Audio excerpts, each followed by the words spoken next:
I'm Nick Buratti, and this is Bryan Slaven. Bryan is going to answer questions about his personal experience with police misconduct. Bryan, when and where did your first conflict with the campus police department occur? It was on Marquette Day back in March. It was at the BMO Harris Center during a Marquette basketball game. Could you explain the situation leading up to the actual interaction with the officer? Well, I arrived at the BMO Harris Center with you, Colette, my girlfriend, and some friends. Basically, my ticket wasn't loading on my phone, and I could not get into the game, so I told you guys to go ahead and to save me a seat, and I'll meet up with you guys later. Could you explain could you explain what happened during the actual conflict? Where they took you, what they said, they meaning the officers.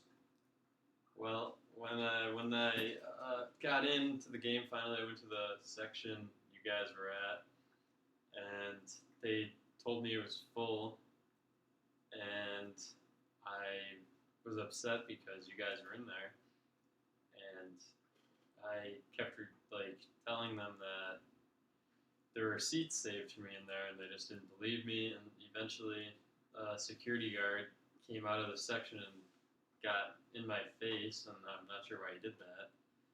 And that escalated it because I told him to get out of my face. I didn't really think they should be treating their customers that way. But then after that, I left to so the situation would calm down, and then they called. The officers called? Yeah, the security guards called officers, and the officers immediately put me in handcuffs, and I'm not sure what the reasoning was. And then a little bit later, they ended up taking me into a room that there were... Did they read you your rights? Were you under arrest? Did they tell you that you were under arrest? They did not tell me I was under arrest, but they did put me in handcuffs. So... Did they read you your rights? No rights were read. No rights read. Okay.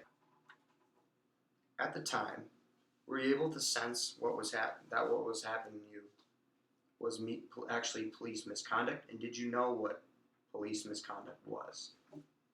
Well, yeah, I know what police misconduct is. It's existed for a while. A lot of people have, experienced it themselves.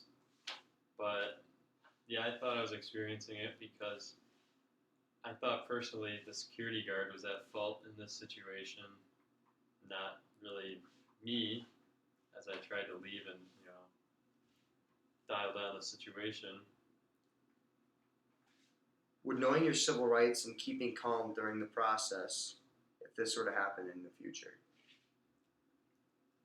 Absolutely. I think that officers are trying to take advantage of young adults that do not know their civil rights, and I think they would handle the situation more responsibly if they're dealing with a young adult that is educated. Right. Absolutely. Yeah. Are there any repercussions that have not yet been resolved since the date of the misconduct? Well, I do have to go to court on June 1st for my disorderly conduct citation they gave me. Okay. Yeah. Well, thank you, Bryan, for letting me interview you and sharing your story. I hope a situation like this does not happen to you again or anyone. Thank you, Nick.